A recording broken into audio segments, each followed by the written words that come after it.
Whether it's a mechanical, electrical or an engine fault, there pretty much isn't any fault which we haven't seen before.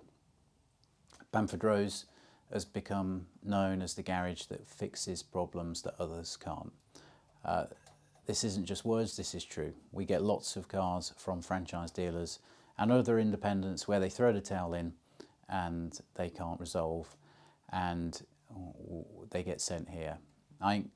There's been classic stories of cars which have spent days at several different franchise dealers and quite literally we fixed it in the car park after 5 minutes of looking at it. That's a one-off exception, but it really does go to show that because we are all ex-engineering, design development, prototype development engineers, then